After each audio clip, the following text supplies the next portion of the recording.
Isa akong head chef sa restaurant ng anak kong babae. 1,000 lang ang allowance ko kada buwan. Nagsaan ang mga customer. Hindi nagtagal, naging sikat ang restaurant sa buong lugar. Isang araw pagkatapos ng trabaho, pinagluto ako ng estudyante ko ng isang platong mani.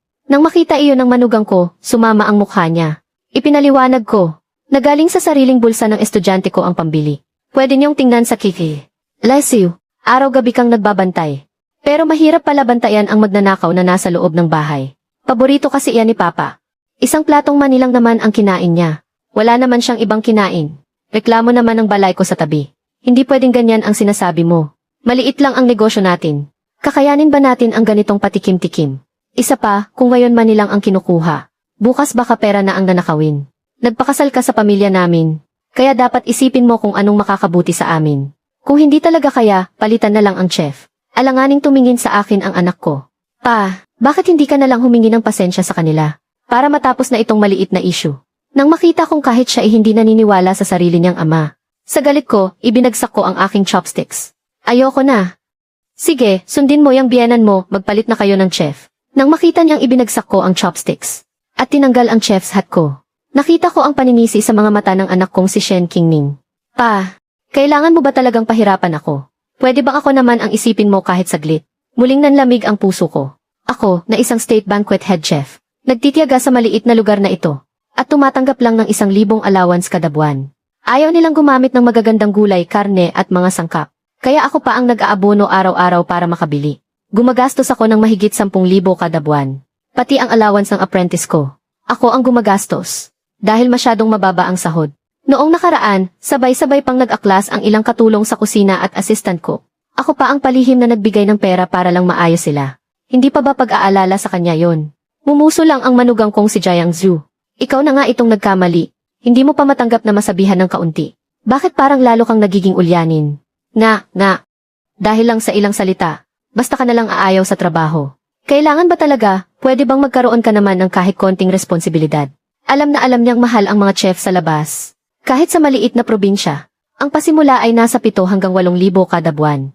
Ang isang state banquet chef na tulad ko na galing pa sa kabisera. Ang presyo ay nagsisimula sa hindi bababa sa 20,000. Kaya yung sinabi niyang kung hindi talaga kaya ay magpalit na lang ng chef, ay para takutin ako, para tuluyan akong makontrol. Pero hindi ako nadadala sa ganyan. Malakas kong hinampas ang mesa. Buong buhay akong namuhay ng may malinis na konsensya. Hindi pa ako nakaranas ng ganitong kahihiyan. Maghanap na lang kayo ng ibang magluluto. Kung saan ako galing, doon ako babalik. Hindi ko kayang pagsilbihan ang mga tulad ninyong parang santo. Nagsalita ang apprentice ko sa tabi para ipagtanggol ako.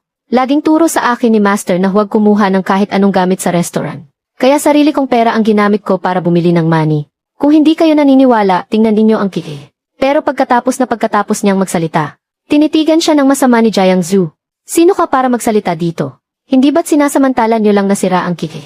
Kaya kayo naglakas loob na magnakaw. Sa huli, hindi naman ito malaking bagay. Makinig ka sa anak mo, umamin ka ng mali at tapos na ang usapan. Natahimik na lang ang apprentice ko. Sobrang kahihiyan ang naramdaman ko. Nanginginig ang buong katawan ko sa galit. Tatanungin ko kayo, hindi ko ba kayang bumili ng isang platong mani? Tatanungin ko ulit kayo. Ako ang ama ni Shen Qingming. Kahit pa sabihin natin kumain nga ako ng isang platong mani, ano ngayon? Hindi ba ako karapat-dapat? Sa sunod-sunod kong tanong, natahimik si Jiang Zhu at ang balay ko. Sabay-sabay silang tumingin kay Shen Qingming. Umaasang may sasabihin siya. Tumingin din ako sa kanya, dahil ako ang tunay niyang ama. Ako ang nagpakain, nagdamit at gumastos para sa lahat ng pangangailangan niya. Kailan may hindi ko siya pinabayaan. Ngayong nasabi ko na ang lahat ng ito. Dapat lang na pumanig na siya sa akin, di ba? Pero biglang kumunot ang noo ni Shen Qingming. Papa, tingin ko, nagiging ulyanin ka na talaga. Kung gusto mong kumain, pwede kang humingi sa akin. Pwede kang bumili para sa sarili mo. Pero ang kumuha sa restaurant ng walang paalam. Pag nanakaw yon, paano kung bukas? Gayahin ka ng ibang mga kamag-anak natin. Paano ko pa maipagpapatuloy itong restaurant ko? Mag-sorry ka na lang para matapos na. Huwag mo tayong ipahiya sa ibang tao. Nakakahiya. Hindi pa rin siya naniniwala sa akin. At lalo pang nagiging masakit ang mga sinasabi niya. Para akong binuhusan ng malamig na tubig. Nananlamig ang buo kong katawan. Sa sobrang galit, napahawak ako sa dibdib ko. Inaatake sa puso si Maestro. Tumawag kayo ng ambulansya, bilis. Gulat na sumigaw ang disipulo. Pero walang naging reaksyon si Shen Qingming at ang mga kasama niya. Makikita pa sa mga mata nila ang paghamak. Nagkukunwari ka pang may sakit. Para lang hindi mag-sorry. Ang tigas talaga ng ulo mo. Pwede bang wag mo nang bigyan ng sakit ng ulo si Kingning? Akala ng balay ko, napikon lang ako sa sinabi ni Shen Kingning. Nag-iinarte lang pala. Sumabat din si Jiang Zhu. Totoo lahat ng sinabi ni Kingning kanina. Bakit kailangan mo pang magdamdam? Sobrang higpit na nga ng kompetisyon ngayon. Kung ikaw pa ang magpapasimuno ng ganitong klaseng ugali, paano pa tayo magbubukas ng restaurant? Itay, huwag ka nang gumawa ng gulo. Pwede bang manahimik ka na lang? Bilisan mo, bumangon ka na at magluto. Sa tanghalian, darating dito ang pinakamayamang tao para kumain. Basta masarap ang pagkakaluto mo. At nasiyahan ang pinakamayamang tao. Kalimutan na natin ang nangyari. Nang makita ko ang pagiging arogante nila, at kawalan ng utang na loob, para bang naaawa pa sila sa akin. Kaya nila ako tinawag para maging head chef. Lalo akong nagalit, dahil doon ay bigla akong namutla. At pinagpawisan ako ng malamig sa noo. Nababaliw na ba kayo? Sa itsura niyang yan, sa tingin niyo ba nag-aarte lang si Master? Tatawag ako ng ambulansya. Hindi na talaga nakatiis ang apprentice ko. Agad niyang kinuha ang cellphone niya. Pero bigla na lang itong inagaw ni Jiang Zhu. At malakas na inihagi sa sahig. Maraming tao sa labas. Hindi natin alam kung ano ang ikakalat nilang chismis. Kapag nalaman ng pinakamayamang tao na tumawag tayo ng ambulansya, iisipin niyang malas. Araw-araw wala kang natutunang matino. Hindi ko alam kung sino ang nagturo sa'yo niyan. Mas naging prangka pa si Shen Kingning. Tinuro niya ang ilong ng apprentice ko. Simula sa araw na ito, tanggal ka na sa trabaho. Kung saan ka man nanggaling, bumalik ka na doon. Nang makita ko ang mga pangyayaring iyon, sumabog ako sa galit.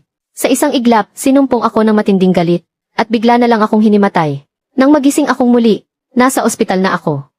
Ang apprentice ko lang ang nagbabantay sa akin. Samantalang ang sarili kong anak na si Shen Kingning ay hindi mahagilap. Hindi nagtagal. Habang sinusubuan ako ng pagkain ng apprentice ko, dumating ang kapatid kong lalaki na nakapamulsa sa likod. Kuya, sinabi na sa akin ni Kingning ang lahat. Hanggang kailan ka pa ba hihiga dyan? Huwag ka nang magpanggap na may sakit. Bakit kailangan mo pang patulan ang sarili mong anak?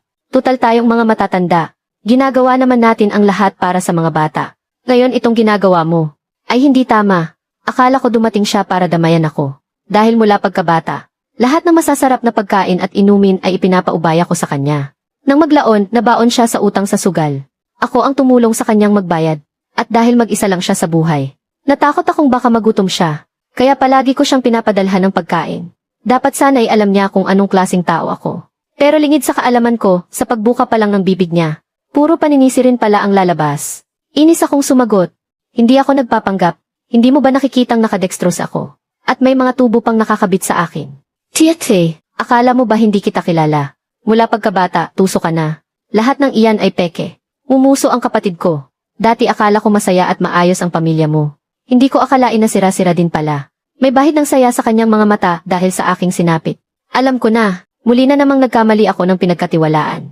Ang tinatawag na pag-unawa sa kapwa ay talagang walang panama. Sa inggit, na nararamdaman. Malamang itong walang kwenta kong kapatid. Matagal nang gustong makita akong mapahiya. Ngayon, sinasabi ng mga kamag-anak natin sa labas na mukha ka lang daw tao pero asal hayop ka. Mabait ka raw sa harap ng tao. Pero sa talikuran, isa kang mapagkunwari. At sakim pa sa maliliit na bagay. Kahit isang platong mani, pinapatulan mo pa. Gulat na gulat akong nagtanong sa kanya. Ikinakalat ba ni Kingning ang tungkol dito? Hindi ka raw kasi niya makumbinsi. Kaya inudyukan niya kaming lahat na tumulong. At nagkasundo silang lahat na ako ang papuntahin dito. Itinaas ng kapatid ko ang kanyang mga kamay. Isang matandang tulad mo. Paano ka mabubuhay sa labas? Napakabait na sayo ng anak at manugang mo. Dapat makontento ka na. Para hindi ka na pag-usapan ng patalikod. At para sa huli hindi ka iwanan ng lahat. At walang mag-aalaga sa'yo sa pagtanda mo. Bawat salita ay parang kutsilyo, na sumasaksak at dumudurog sa puso ko. Hinding-hindi ko inakala, na ang sarili kong anak na si Shen Kingning ay ganito pala kasamang manira ng reputasyon ng sarili niyang ama. Matapos ang matinding sakit, nagpasya na ako. Hinding-hindi na ako babalik sa restaurant na yon. Maliit na lugar pero puno ng intriga. Hindi ko na kayang manatili doon. At tungkol naman sa pagtanda ko, kung kinakailangan, sa isang nursing home na lang ako titira. Nang marinig niya ang sinabi ko, naging seryoso ang mukha ng kapatid ko. Kuya, nasisiraan ka na ba ng bait? Isang plato lang naman ng mani iyon, hindi ba? Kailangan pa bang maging magkaaway na mag-ama dahil lang doon? Tumalikod ako, at hindi ko na siya pinansin. Tama, isang plato lang naman ng mani iyon, hindi ba? Kailangan pa bang ipa-ospital ang sarili mong ama dahil lang doon? Bakit kahit anong paliwanag ko? Kumbinsido pa rin sila na ako ang kumuha at kumain noon. Ang gulo mo talagang kausap. Ayoko ng pangaralan ka. Tumalikod ang kapatid ko at umalis na. Saka lang nagsalita ang disipulo ko. Master, gusto ko po sana kayong kunin bilang head chef sa amin. Pagkasabi niyan yon, ay may inilabas siyang isang kasunduan. Kinuha ko ito at tiningnan. Biglang kumabog ang dibdib ko, dahil nakasulat sa kontrata na bibigyan ako ng 70% shares. Sa buong mundo siguro, ito lang ang nag-iisang ganitong klaseng kontrata. Dahil kailanman ay wala pang may-ari na nagbigay sa kusinero ng ganoon kalaking parte sa kumpanya. Nagpatuloy sa pagpapaliwanag ang disipulo ko. Umuwi kami ng tatay ko galing ibang bansa para magtayo ng negosyo. Gusto naming pasukin ang food industry. Matagal ko na pong naririnig kung gaano kayo kagaling. Kaya po nagmadali akong maging disipulo ninyo para matuto. Ngayong nakikita ko po kayo sa ganitong kalagayan, hindi ko na po talaga matiis. Mula ngayon, ituturing ko na po kayong pangalawang ama. Aalagaan ko po kayo sa pagtanda ninyo hanggang sa huli. Nakasulat din po iyan sa kasunduan. Sa totoo lang, matagal ko nang napansin na itong disipulo ko ay hindi lang mabilis matuto, kundi may kakaiba rin siyang dating. Pero hindi ko inakala na ganito siya katapat. Kumpara sa anak kong babae at sa asawa niya. Mas mabuti pa siya nang hindi hamak, kaya naman naantig talaga ang puso ko. Master, huwag po muna kayong magmadali. Hindi naman ako minadali ng disipulo ko. Kinabukasan, saka lang dumating si Shen Qingning sa ospital. Pagpasok pa lang ng kwarto, kumunot agad ang noo niya. Hindi nasiyahan yung mayamang kliyente sa kinain niya kahapon. Inimbita ko siyang bumalik pagkatapos ng 7 araw. Bilisan mo, sumama ka sa akin pabalik para tumulong. Sumugod siya para hilahin ako. Hindi man lang niya tiningnan ang kalagayan ko. May sakit ako. Maghanap na lang kayo ng bagong head chef. Nang makita kong wala siyang balak humingi ng tawad, lubos ang pagkadismaya ko. Nag-hire na nga kami ng bagong head chef. Inirekomenda ng biyanan kong babae. Kaya ngayon, kailangan ka na lang bilang katulong sa kusina. Dahil kulang na ng 2 tao sa kusina. Sobrang abala talaga. At ikaw, may sapat na karanasan. Ang isang tao ay katumbas ng 2. Nang marinig ko iyon, nag-init agad ang ulo ko. Gusto pa yata akong gawing alalay. Isa akong respetadong state banquet chef. Kailan pa ako naging assistant ng iba? Malinaw na pagyurak ito sa aking profesional na dangal. Nang makita niyang hindi maganda ang reaksyon ko, nagreklamo si Shen Qingning. Pa, nagparaya na nga kami na maging assistant ka na lang. Bakit hindi ka pa rin makontento? Kailangan mo bang wasakin ang buong pamilya bago ka matahimik? Kung hindi lang kita ama, wala akong pakialam sa iyo. Nakikita ang maawaing itsura ni Shen Qingning. Nanggigil na napakuyom ang mga kamao ko. Kaya tumalikod na lang ako. Ayokong pansinin. Dati naman, napakagalang ni Shen Qingning. At maunawain pa. Bakit ngayon, palala ng palala ang kasamaan ng ugali niya? Siguro dahil may sarili na siyang pamilya at trabaho. Lumaki na ang pakpak. Minamaliit na niya itong matandang to. Pa, kung ganyan ang ugali mo, kung gayon kailangan na nating magkwentahan. Ang allowance mo bawat buwan ay 1,000. Sa 2 taon sa restaurant, 24,000 iyon. Yung sa pagkain at inumin. Hindi ko nasisingilin. Babawasan ko pa. Bigyan mo lang ako ng 20,000. Sabi niya ng mayabang. Nanginginig ako sa galit. Hindi na nakatiis ang disipulo ko. Shen Qingning, wala ka talagang utang na loob. Kung ganyan ang usapan, magkano ang ginastos ng maestro para palakihin ka? Bakit hindi mo iyon kwentahin? Lesiu, obligasyon niyang palakihin ako. Ngayong kasal na ako, itinuturing na akong parte ng pamilya Jiang. Ang pagtulong sa kanya ay isang pabor lang. Ang hindi pagtulong ay karapatan ko. Halata namang sa tingin niya ay napakagaling ng bagong head chef. Wala na siyang anumang alalahanin. At tuluyan nang lumabas ang tunay niyang masamang ugali. Nanlamig ng husto ang puso ko. Hindi ba't 20,000 lang naman yan? Ibibigay ko sa'yo. Mula ngayon, puputulin na natin ang relasyon natin bilang mag-ama. CJ, sana lang ay hindi ka magsisi. Agad na pumayag si Shen Qingning.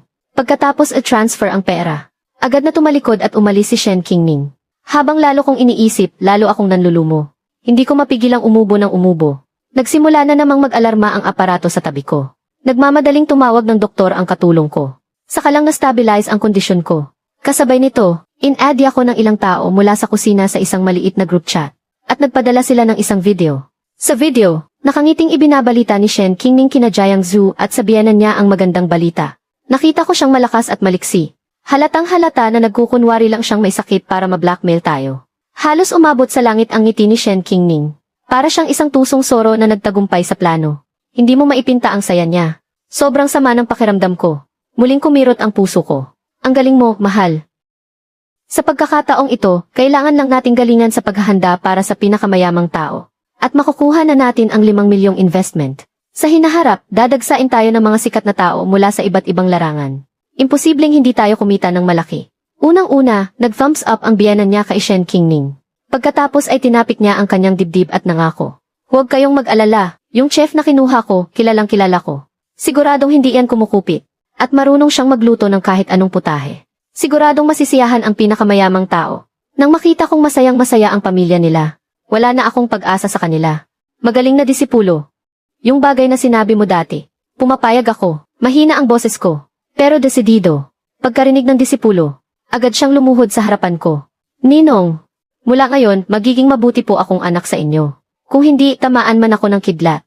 Tumulo ang luha sa gilid ng aking mga mata, dahil sa tuwa, at dahil na rin sa kawalan ng magawa para sa sarili kong anak.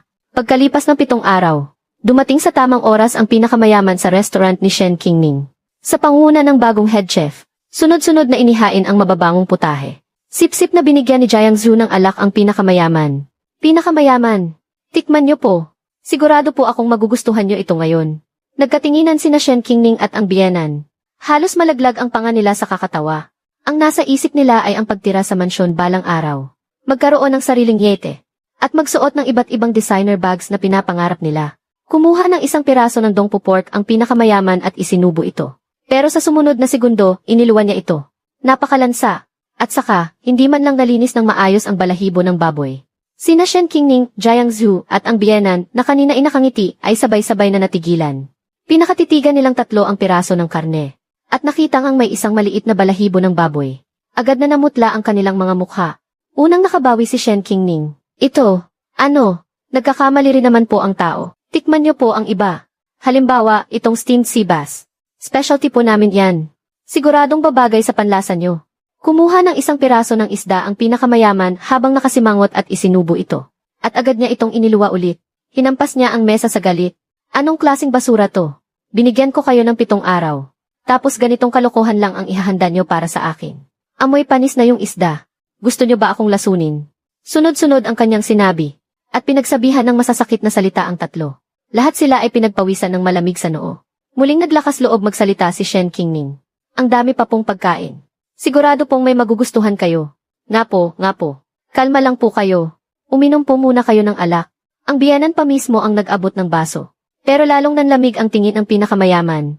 Isang malakas na winaksi niya ang baso. Hindi na ako kakain. Maghintay na lang kayo na malugi yang walang kwenta niyong restaurant. Sabi ng pinakamayaman model. Tumalikod at umalis. Nang makita ang eksenang ito, natigilan si Shen Qingning. Lumingon siya sa kanyang biyenan. Hindi ba't sinabi mong kilalang kilala mo ang chef? At mapagkakatiwalaan? Ay ito, magaling talaga ang bagong chef. Siya ang nagluluto sa lahat ng handaan sa baryo. Napahawak si Shen Qingning sa kanyang noo. Nangingitim ang mukha sa galit. Kumuha ka ng 1 kusinero para sa mga handaan sa baryo para magluto para sa pinakamayamang tao. Hindi ba't panggugulo lang yan? Tama na. Hindi naman sinasadya ni Mama. Kung hindi pwede ang chef na ito, di magpalit tayo ng iba. Basta't mapangalagaan ang ating reputasyon. Hindi tayo malulugi. Sa harap ng mag-inang iyon, nakaramdam ng kawalan ng pag-asa si Shen Qingning.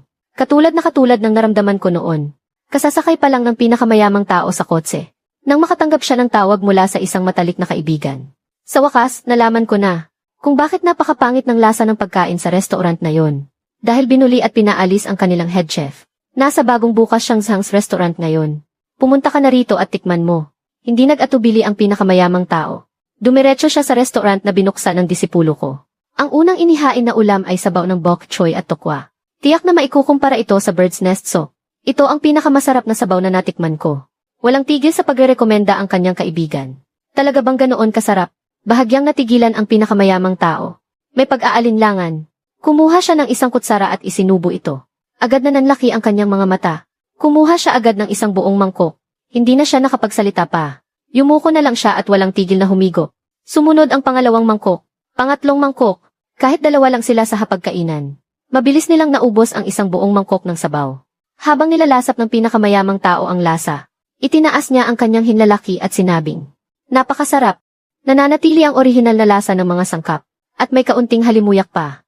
Ang sarap sa pakiramdam pagkatapos inumin. Sa ganitong klase ng galing. Siguro isa kang chef sa palasyo. Wala yan. Simula pa lang yan. Tinitiyak kong babalik-balikan mo to araw-araw. Katulad ng nangyari kay Shen Qingning. Naghanda rin ng 1 malaking salu-salo ang disipulo ko. Ako mismo ang nagluto ng ilang pangunahing putahe. Ang iba ay ginawa ng disipulo ko sa ilalim ng aking gabay. Walang tigil sa papuri ang mayamang tao. Ipinilit niyang makilala ako, ang chef. Tinanong niya sa akin ang paraan ng pagluto ng maraming putahe. Sinabi ko sa kanya ang lahat ng alam ko. Nalalong nagpahanga sa mayamang tao. Nagpasya siyang ipaubaya sa akin ang handaan ng kanyang pamilya. Sa araw ng handaan, hindi lang pamilya ng mayaman ang dumating, pati na rin ang mga kilalang tao mula sa iba't ibang larangan. May istasyon pa ng GC na nag-record ng buong kaganapan. Sabi ng lahat ng bisita, masarap daw ang pagkain. Habang nangyayari yon, espesyal akong ipinakilala ng mayaman sa lahat. Dahil doon, lumabas ako sa lokal na balita noong araw na iyon. Habang nag-scroll sa kanyang phone si Shen Qingning. Nang makita niya ako, bigla siyang napatayo. Kumain ang pinakamayamang tao sa lugar ni Papa. Ano, gulat na gulat si Jiang Zhu at ang biyenan. Dali-dali silang nakiusyoso. Nakita nilang walang tigil ang papuri sa akin ng pinakamayamang tao. Nakita nilang lahat ng sikat na tao ay saludo sa akin. Nakita nilang nakatutok sa akin ang mga kamera. Nagkatinginan lang sila at sabay-sabay na natahimik. Una, nakaramdam sila ng pagsisisi. Pagkatapos, biglang lumitaw ang inggit. At sa huli, galit at put. Paanong nagawa to ni Papa? Kinakampihan pa niya ang iba. Nagtayo siya ng restaurant kasama ng disipulo niya. Para agawin ang negosyo natin. Sobra naman yan. Nga. Sino ba namang magulang ang aagaw ng negosyo sa sarili niyang anak at manugang? Dahil lang sa isang platong money. Gagantihan na niya tayo. Pagkatapos, inalam ko. Yung money pala, binili talaga ng disipulo niya. Makitid talaga ang utak ni Papa. Hindi niya matanggap ang ganoong kahihiyan. Simula noong umalis ako, pabagsak ng pabagsak ang negosyo sa restaurant. Ilang beses na silang nagpalit ng kusinero. Pero sabi ng lahat ng customer, hindi raw masarap. Kaya ngayon, halos wala ng customer. Yung mga dating katulong sa kusina, lumipat na rin lahat ng trabaho. Marami nang naisip na paraan sina Shen Qingning, Jiang Zhu at ang biyenan. Tulad ng mga promo, kalahating presyo, mga libreng bigay. Pero wala pa ring customer na pumapansin. Sa huli, nakaupo na lang sila sa tindahan, tulala at namumroblema. Suhestyon ng biyenan, pakiusapan niyo siyang bumalik. Nga, tama. Kahit na mahirap pakisamahan ang papa mo. At maraming kapintasan. Pero maaasahan ang luto niya. Huwag nating palampasin ang pera. Kitang-kita ang tunay na kulay ng mag-ina. Pera lang ang iniisip nila. Wala man lang konsiderasyon. Ganito rin ang iniisip ni Shen Qingning. Tawagan mo agad ako. Paano mo nagagawang tulungan ang ibang tao laban sa sarili mong anak? Malapit nang magsara itong restaurant natin. Seryoso ang mukha ko nang sabihin kong, hindi mo ako tatay. Huwag mong kalimutan, tinapos na natin ang ugnayan natin. At isa pa, di ba tinulungan mo rin ang ibang tao para kalabanin ako? Hay, maliit na bagay lang naman yon. Kailangan mo pa bang magtanim ng sama ng loob ng ganoon katagal? Pwede ba tayong mag-usap ng maayos ng harapan? Babayaran kita ng 4,000 kada buwan. Bumalik ka na lang at tulungan kami. Habang nagsasalita siya, lalo siyang lumalakas umiyak. Madali akong madala sa lambing, hindi sa dahas. Lalo na't hindi ko kayang makita na may umiiyak. Agad kong naalala ang mga sandali noong bata pa si Shen Qingning. Nang makita niyang tahimik lang ako, sinamantala ni Shen Qingning ang pagkakataon. Mag-usap tayo ng personal. Tingnan mo ang gagawin namin. Kung hindi ka kontento, pwede ka namang tumalikod at umalis agad, di ba? Matapos ang matinding pag-aalinlangan sa loob-loob ko. Sa huli, pumayag din ako.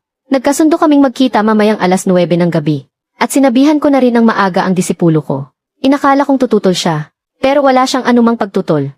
Sinabi niya lang na susuportahan niya ang anumang desisyon ko. Ihinatid niya pa ako sa restaurant. Dumating ako ng mahigit kalahating oras na mas maaga. Nakita kong bahagyang nakabukas ang pinto ng restaurant. Nang papasok na sana ako, narinig ko mula sa loob ang mayabang na tawa ni Shen Qingning. Ako ang bahala. Mula pagkabata, kahinaan na ng tatay ko iyang pag-iyak ko. Siguradong mananatili siya. At hindi siya hihingi ng kahit isang kusing na sahod. Kumpiyansa siya at sigurado sa sarili. Alam niya talaga kung paano kunin ang kahinaan ko. Maaga kasing namatay ang nanay niya. Kaya naman itinuring ko siyang parang isang prinsesa. Iningatan ko siyang mabuti. Ayokong maranasan niya ang hirap. Kaya ako tumutulong. Nag-thumbs up ang aking balay at pinuri siya. Napakabuting manugang. Nasa sayo ang lahat. Pagbalik ng tatay mo, magpapaturo agad ako sa kanya magluto. Para hindi ko na kailangang tiisin ang ugali niya. Pagdating ng araw, ipadala na lang natin siya sa home for the aged. Pero bago yan, ipalipat mo muna sa pangalan mo ang AFID card niya para sa pension. Nang marinig ko iyon, bigla akong kinabahan. Pinagpawisan ako ng malamig sa likod. Nagsitayuan ang lahat ng balahibo ko sa katawan. At si Shen Qingning tumango pa bilang pagsang-ayon. Pagkatapos, sabay-sabay silang tatlong humalakha. Para silang tatlong lobo na walang ititirang buto. Hindi ko na napigilan ang sarili ko. Galit kong itinulak ang pinto. Agad-agad. Natigil ang tawanan sa loob. Napalingon silang tatlo at tinitigan ako. Kitang-kita ang gulat sa mga mukha nila. Hindi nila inasahan na ako, na laging saktong-sakto sa oras dumating, ay darating ng maaga ngayong gabi. Halatang may kasalanan, tinawag ako ni Shen Qingning. Tay, kailan pa po kayo dumating? Halika, pasok po kayo't umupo. Kinuyom ko ang aking kamao. At masama kong tiningnan si Shen Qingning. Huwag ka nang magkunwari. Yung mga pinag-uusapan ninyo kanina, narinig ko ang lahat. Napakalaki siguro ng kasalanan ko sa nakaraang buhay ko. Para magkaanak ng isang walang utang na loob at walang pusong katulad mo. Bigla, sumama ang mukha ni Shen Qingning model. Tuluyan nang nagtaray si Jiang Zhu. Si Qingning lang ang kaisa-isa mong anak na babae. Paano mo nasasabi yan sa kanya? At isa pa, bilang ama niya, dapat lang naibigay mo ang lahat para sa kanya. Nga, maging ang sarili mong kapatid ay nagsasabing hindi tama ang ginawa mo. Pagsang-ayon ng balai niya, sobra-sobra na ang nagawa ko. Kayo ang umaabuso. Nagtiimbagang akong sumagot, pero si Jiang Zhu at ang balay ay binaliwala lang ang sinabi ko. Mas gugustuhin mo pang tulungan ang ibang tao kaysa sa sarili mong anak, tama ba? At ano ngayon? Ginawa ko na nga ang lahat para sa kanya. Mula pa sa sarili kong bulsa ang mga gastusin. Malinaw na siya ang unang nagkamali sa akin. Hindi ako kinikilala bilang ama niya. At sa huli, sa akin pa rin isinisi ang lahat. Talagang nakakawalang masabi. CJ, kung ganoon tingnan natin. May kumislap na galit sa mga mata ni Shen Qingning. Kahit hindi ko alam kung anong gagawin niya. Pero wala na rin akong ganang magtagal pa. Tumalikod ako at umalis kasama ng disipulo ko. Kinaumagahan, muling lumabas ang pangalan ko sa trending topics ng local news. Pero sa pagkakataong ito, hindi ito magandang balita, kundi puro paninira at masasamang alegasyon. Si Shen Qingning mismo ang kusang nagbunyag sa media. Sinasabing mas pinapaboran ko raw ang ibang tao, at hindi ko tinutulungan ang sarili kong anak. Sinabi niyang nakita niya akong nag-iisa at naghihirap, kaya kinuha niya ako para alagaan. Binibigyan ko siya ng panggastos buwan-buwan. Pero wala siyang kahit katiting na utang na loob. Nagnanakaw siya ng money para kainin. Nagsama pa ng disipulo para siraan ang restaurant ko. At agawin ang negosyo ko. Maging ang pinakamayaman ay nagsabing hindi masarap ang pagkain. Lahat iyon ay dahil sa mga taong pinadala niya para manggulo. Noong ikinasal ako, ni isang kusing ay wala siyang ibinigay na dote. Siya kasama si Jiang Zhu at ang biyenan niya, humagulgol sa harap ng kamera, tumutulo ang sipon at luha. Binibilang isa-isa ang mga kasalanan ko. At nagyayabang pa. Kung may lakas daw akong loob, sumalang ako sa isang palabas para mag-areglo. At magharap kami sa harap ng lahat. Mukha siyang kaawa-awa. At puno ng kumpiyansa. Para makuha ang tiwala ng maraming netizen. Sa ilalim ng trending topic, lahat sila ay minumura ako. Mayroon bang ganyang klaseng ama? Mas masahol pa sa aso't baboy. Tinutulungan ang disipulo na agawin ang negosyo ng sarili niyang anak. Si Raulo, may sayad yata sa utak. Isang matandang kuripot at ulyanin. Hindi rin malinis ang kamay. Kung ako yan, kahit isang kusing hindi ko ibibigay na sustento. Karapat dapat ba ang walang kwentang matandang ito sa yumaong asawa niya? Nakakatulog kaya siya sa gabi? Kahit na ang disipulo at mga katulong sa kusina ay nagsasabi ng totoo sa ibaba. Pero mabilis din silang natabunan ng mga mura. Iniisip na mga salot din sila. Tinutulungan daw akong magsinungaling. Dati, masaya at laging puno ang restaurant ng disipulo ko. Ngayon, madalas may nanggugulo. Kung hindi man, may tae at ihi sa pintuan tuwing umaga. O kaya naman ay binabato ng pintura. Nagdidikit ng mga poster na paninira. Kapag sa wakas ay nalinis na, at may ilang customer na dumating, may biglang papasok na lasing para magbasag ng gamit. At saka, binomba ang mga contact list namin ng disipulo ko. Walang hiyang matanda. Mamatay ka na. Amoy lupa ka na. Bukod sa pag-aapi sa anak mo, may magagawa ka pa bang matino? Libo-libong mensahe ng sumpa sa isang araw. Kung dati lang, malamang sumabog na ako sa galit noon pa. Pero pagkatapos ng isang malaking bagay tulad ng pagtatraidor sa akin ng sarili kong anak, ang mga panlalait na ito, wala nang gaanong epekto sa akin. Pero nag-aalala ako na baka maapektuhan ang disipulo ko. Kaya kinontak ko ang pinakamayamang tao para tumulong. Kasabay nito, tumawag sa akin si Shen Qingning. Pa, ngayong ganito ang sitwasyon. Nakapag-isip-isip ka na ba? May halong pagmamayabang sa tono niya. Huwag mo kong tawaging pa. Wala akong anak na tulad mo. Wala kayong utang na loob ng pamilya ni Jiang Zhu. Gumamit pa kayo ng ganito kaduming paraan. Pero tinawanan lang ako ni Shen Qingning. Nagbabago ang mga tao.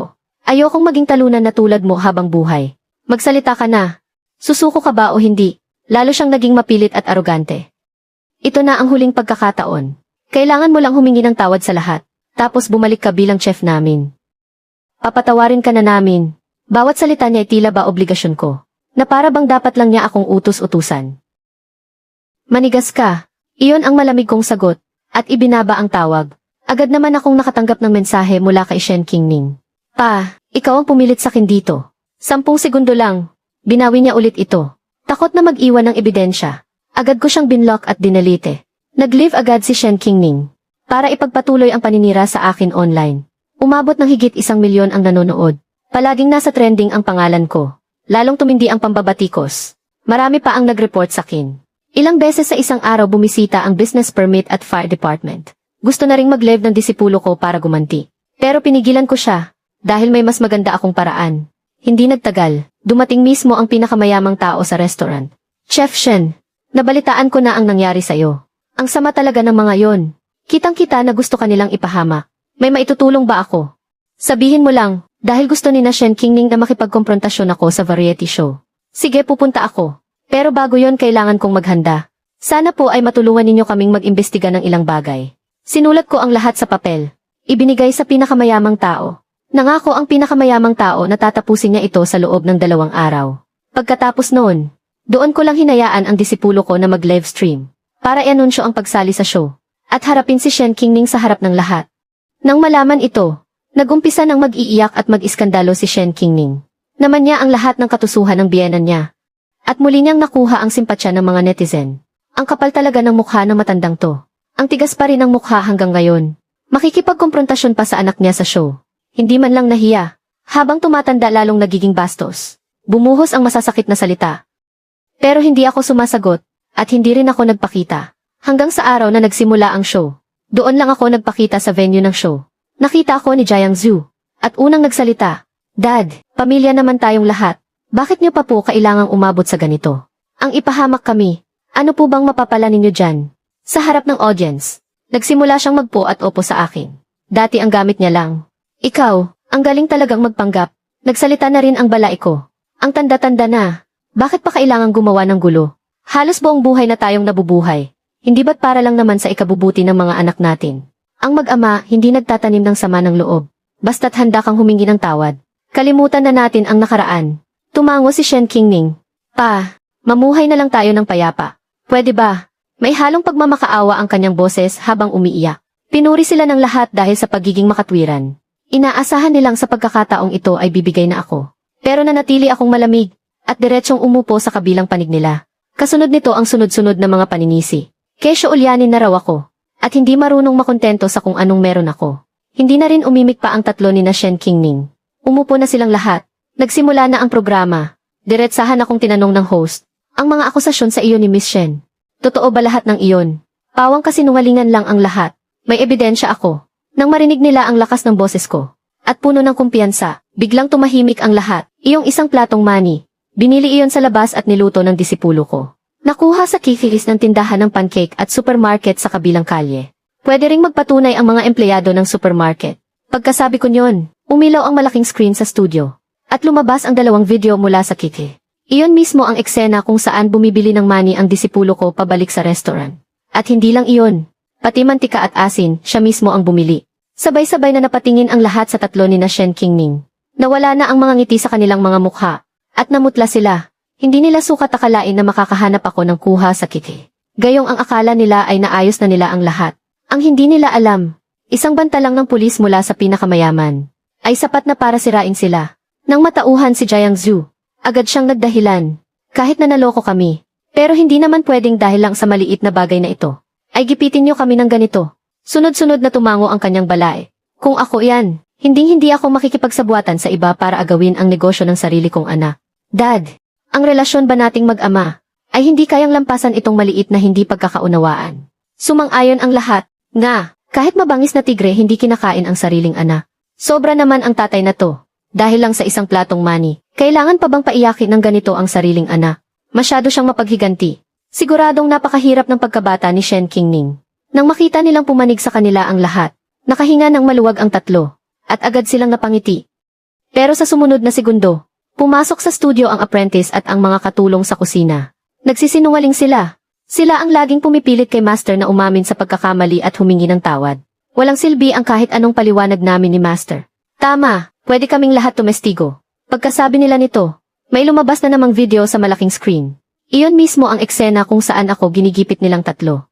May isang katulong na lihim itong kinunan noon. Pero hindi niya ito magawang ilabas. Sa huli, pinangakuan ko siya ng trabaho sa restaurant ng apprentice ko. Doon lang siya napanatag. Ginipit na nga ang sariling ama hanggang atakihin sa puso. Tapos pinanood lang nila ng walang pakialam. Ganito pala ang totoong nangyari. Anong klaseng anak yan? Nakakagalit. Walang utang na loob. Mga walang utang na loob. Muntik nang mapatay ang sariling ama. At may lakas pa kayo ng loob na manisi. Biglang bumaliktad ang opinyon ng publiko. Pinagmumura ng mga manonood ang tatlo, sina Shen Qingning. Sumingit ako at sinabi, pagkatapos kong maospital. Pumunta si Shen Qingning sa ospital para bawiin ang 2 taong allowance na binigay niya sa akin. Sinungaling! Hindi ko ginawa yan. Agad na tumuto si Shen Qingning. Agad kong inilabas ang recording. Huwag kang mag-alala. Nandito ka na, magpapakasaya ka na lang. Aalagaan ka namin sa pagtanda mo. Sabi nyo, kinuha nyo ko para alagaan. Pero ang totoo, ginawa nyo lang akong libreng chef. Wala akong kinuha sa inyo kahit 1 sentimo. Ako pa ang gumastos para sa inyo. Hindi ko inaasahan, biglang sumingit si Jiang Zhu. Kailan ka gumastos para sa amin? Ikaw at ang nanay mo para lang makatipid. Ang mga sangkap na ginagamit nyo ay hindi sariwa. Puro tira-tira. Sinong matinong tao ang namamalengke sa gabi? Ang isda ay patay na at frozen pa. Ang karne, mabaho. Pati freezer ng ref ayaw niyong buksan. Kung hindi dahil sa tatay mo. Matagal nang nagsara ang restaurant. Bawat salita ay parang sampal kay Jiang Zhu. At sa puso ni Shen Qingning. Hindi nila alam ang mga ito. Hindi ko rin naman sinabi. Natatakot kasi akong isipin ang balai ko na kuripot ako. At gusto ko ring may gawin para sa anak ko. Siyempre, kahit pasabihin ko, malamang hindi pa rin sila tatanaw ng utang na loob. Hindi magbabago ang sitwasyon ngayon. Pagkatapos, may ilan pang taong pumasok sa studio. Lahat sila ay mga chef na tinanggal sa trabaho. Araw-araw niyong sinasabi na hindi masarap ang pagkain. Na mahina raw kaming magluto. Pero magkano ba talaga ang ginagastos ninyo sa mga sangkap? Para makatipid din sa mga tauhan sa kusina. Nagluluto na nga, naghihiwa pa. Sino ba namang kakayanin yan? Mas masahol pa kayo sa demonyo. Bawat salita nila ay puro panunumbat. Ito ang huling dagok para sa tatlo ni na Shen Qingning. Dahilan para magalit at magmura ang lahat. Let's, hindi lang mga walang utang na loob ang tatlong ito. Mandurugas pa sila sa negosyo. Ginagawa nilang parang kalabaw ang mga empleyado. Kadiri talaga. Mamatay na sana kayo. Huwag na kayong mabuhay. Nang makita ito ng balay ko, agad siyang nahilo at nanlabo ang paningin. At tuluyan ng hinimatay. Pero sina Shen Qingning at Jiang Zhu, hindi man lang siya pinansin. Sa halip, bigla silang nagbago ng ugali. Sabay silang lumuhod sa harap ko. Dad, patawad po. Nabulag po ako. Nakikiusap po ako, iligtas niyo ako. Pangako, magiging mabuting anak na po ako sa inyo. Kung nalaman ko lang po kung gaano kalaki ang isinakripisyo niyo para sa restaurant. Siguradong maniniwala ako na hindi kayo kumuha ng money. Akala mo ba hindi ko alam na naimbestigahan mo na ang lahat? Kahit alam mo na ang totoo. Ginamit mo pa rin yon para guluhin ang sitwasyon at ipahamak ako. Walang emosyon kong sinabi. Isa pa, ikaw din mismo ang nagputol ng ugnayan natin bilang mag-ama. Natulala si Shen Qingning. Dad, hindi niyo pwedeng iwanan ako. Kapag hindi niyo ako tinulungan ngayon, talagang katapusan ko na. Takot na takot siya. Walang tigil siya sa pagmamakaawa habang nakaluhod. Hindi nagtagal, dumugo na ang noo niya. Pero hindi siya nangahas na tumigil. Niyakap ni Jiang Zhu ang binti ko. Dad, alam na po naming nagkamali kami. Bigyan mo pa kami ng isa pang pagkakataon, pwede ba? Saktan mo ako, murahin mo ako, ayos lang. Habang sinasabi niya iyon, sinasampal niya ang sarili niyang mukha. Habang inaalala nilang dalawa ang mga nakaraan. Labis na labis ang kanilang pagsisisi. Kung naging mas mabait lang sila sa akin. Siguradong patuloy pa rin sa pag-unlad ang restaurant. Patay na ang puso ko. Pagkasabi ko niyan, tumalikod na ako at umalis. Gusto sana akong habulin ni na Shen Qingning at Jiang Zhu. Pero hinarang sila ng mga galit na manonood at pinagmumura. Kahit na tinatawag pa rin ako ni Shen Qingning. Hindi na ako lumingon pa. Buong tapang akong lumabas ng studio. Pagkatapos noon, nabalitaan kong hindi na naisalba sa ospital ang biyenan ko. Sinisi ni Jiang Zhu si Shen Qingning at humingi ng diborsyo. Gusto niyang umalis si Shen Qingning na walang anumang dala. Hindi pumayag si Shen Qingning. Isang gabi, sinaksak niya si Jiang Zhu at inaresto ng mga pulis. Naging baldado si Jiang Zhu, pero wala na akong kinalaman sa lahat ng iyan. Kasama ang aking disipulo, pinaghirapan naming itayo ang restaurant. Hindi nagtagal, ito na ang naging pinakasikat na gusali sa buong syudad. Pero hindi nagtagal ang magandang sitwasyon. Kasagsagan ng Nobyembre, bumuhos ang malakas na ulan. Sa labas ng nagniningning at umiikot na salaming pinto ng Dingsheng Pavilion.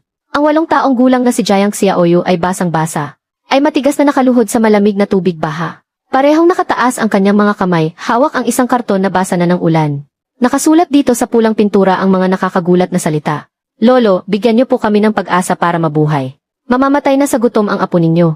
Sa gilid ng mga tao, isang sikat na vlogger na may 1 milyong followers at masamang budhi. Si Justice Bro ay maihawak na kagamitang panangga sa ulan. Habang sumisigaw ng buong lakas sa harap ng kamera. Mga kapanalig. Tingnan ninyong mabuti. Ito ang pinakamalaki at pinakamarangyang restaurant sa buong syudad. Ang sariling apo sa anak na babae ng big boss ng Dingsheng Pavilion na si Shen Jiangwu. Habang ang lolo niya ay nagpapakasarap sa loob. Bilyonaryo ang halaga, pero ipinakulong ang sarili niyang anak na babae. Ngayon pati ang menor de edad niyang apo. Hahayaan na lang mamatay sa lamig dito sa labas. Ubod talaga ng sama ng mga kapitalista. Mga kapatid, ay boycott natin ang walang konsensyang restaurant na ito. I type niyo sa comment section. Parami ng parami ang mga customer at mga dumadaan na nakikiusyoso. Ang mga bulungan at paninisi ay halos mas malakas pa kaysa sa dagundong ng ulan. Grabe naman ang sama ng ugali niya. Sarili niyang dugot laman yan. Itong restaurant na pag-aari ng isang taong walang puso. Baka kung ano-anong maruruming bagay na ang inihahalo sa pagkain nila. Hinding-hindi na ako babalik dito. Nakatayo ako sa harap ng bintana sa ikalawang palapag ng Dingsheng Pavilion. Malamig kong pinagmamasdan ang lahat ng ito mula sa itaas. Ang apprentice kong si Lin Xuan ay nanginginig sa galit. Master, ginagamit ng mga basurang iyan si Xiaoyu laban sa atin. Halos hindi na mapigilan ng mga gwardiya ang mga tao. Kung magpapatuloy ito, masisira ang pangalan ng restaurant natin ngayon. Lalabas ako kasama ang mga tauhan para itaboy sila. Itaboy sila. Iyan mismo ang gusto nilang mangyari. Ang gusto nila ay gumamit tayo ng dahas. Para mapatunayan nila ang bintang na mapang-api at malupit tayo. Tumalikod ako, at hinubad ang suot kong apron. Mabilis akong bumaba ng hagdan. Itinulak ko ang pinto para bumukas. Sumalubong sa akin ang malamig na ulan kasabay ng mga sigaw at insulto ng mga tao. Hindi ko pinansin ang mga kamera ng cellphone na halos nakatutok na sa mukha ko. Diretso akong lumapit kay Jiang Xiaoyu. Ang batang dati sumasakay sa mga balikat ko at naglalambing. Ngayon ay may matinding put. Isang masamang titig na tila tuluyan ng na-brainwash. At nakatitig sa akin ng masama. Xiaoyu, tumayo ka. Pumasok tayo sa loob. Huwag mo akong hawakan. Hindi kita lolo. Clap clap clap. Kusang humawi ang mga tao. Isang mabagal at nakakairitang palakpakan ang umalingaw-ngaw. Hawak ni Shen Jianye ang isang itim na payong. Habang dahan-dahang itinutulak ang isang wheelchair. Ang nakaupo sa wheelchair ay ang manugang na si Jiang Zhu na sinaksak at nilumpo ni Shen Qingning sa kaliwang binti. Kuya, mahigit kalahating taon na tayong hindi nagkikita. Lalo ka talagang nagiging walang puso, ano? Ika-ikang tumayo si Jiang Zhu habang nakaalalay sa armrest ng wheelchair. Shen Jiangu, isa na akong baldado ngayon. Wala nang halaga ang buhay ko. Tumigil na rin sa pag-aaral si Xiaoyu. Kung hindi mo ako bibigyan ng dahilan para mabuhay, pipilitin ko ang apo mong inumin ang gamot na ito ngayon din. Napasinghap sa gulat ang lahat. Maging ang influencer, na si Justice Bro, ay napaatras din sa takot. Pero mas lalong tumindi ang excitement sa kanyang mga mata. Ito ang tinatawag na sandamakmak na views. Tiningnan ko siya ng walang emosyon. Ang tingin ko ay parang sa isang bangkay. Jiang Zhu, ang pamimilit sa isang menor de edad sa publiko, ay isang malubhang krimen. Wala na nga akong makain. Anong pakialam ko sa malubhang krimen? Magbigay ka ng pera. Ilipat mo ang shares. Kung hindi, sabay-sabay tayong mamamatay. Kuya, huwag mo nang patagalin pa. Hindi mo kayang kontrolin ang opinyon ng publiko. Basta't pumayag ka, aalis kami agad kasama ang bata. At lilinisin pa namin ang pangalan mo sa buong internet. Kung hindi, bukas na bukas, isusumbong ko sa Health Bureau na gumagamit kayo ng patay na daga sa inyong kusina. Ang negosyo mong ito na nagkakahalaga ng daan-daang milyon ay mapupunta lang sa wala dahil sa ilang milyon. Hindi sulit, di ba? Ginigipit nila ako gamit ang pinakawalang hiyang paraan. Mahigpit nilang pinagtali ang kahinaan ko at ang buhay ng restaurant. Kung magwawala ako at tatawag ng pulis sa oras na iyon. Ang galit ng mga netizen at ang matinding gagawin ni Jiang Zhu ay agad nasisira sa Dingsheng Pavilion. Kung magbibigay naman ako ng pera, para na ring ako mismo ang pumirma sa isang kontratang habang buhay akong pagsasamantalahan. CJ, pumasok kayo, mag-usap tayo. Sa unang palapag ng Dingsheng Pavilion, sa loob ng Jingxi Hall, sobrang init ng heater. Tila ibang-iba ito sa nagielong impyerno sa labas.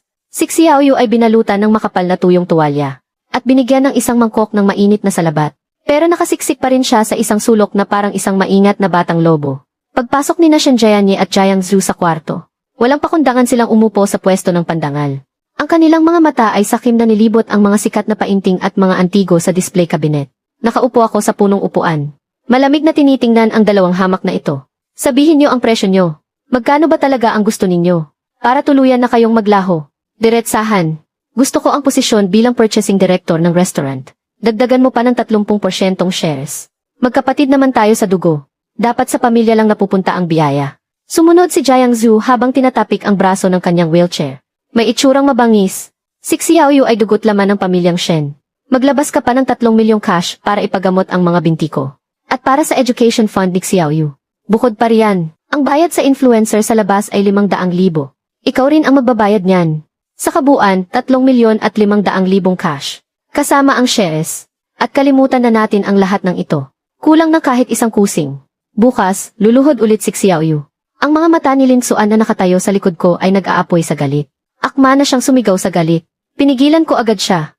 CJ, pumapayag ako sa inyo. Biglang natigilan sina Shen Jianye at Jiang Zhu. Handa na sana silang mag-iskandalo at manakot. Hindi nila akalain na ganito ako kabilis papayag.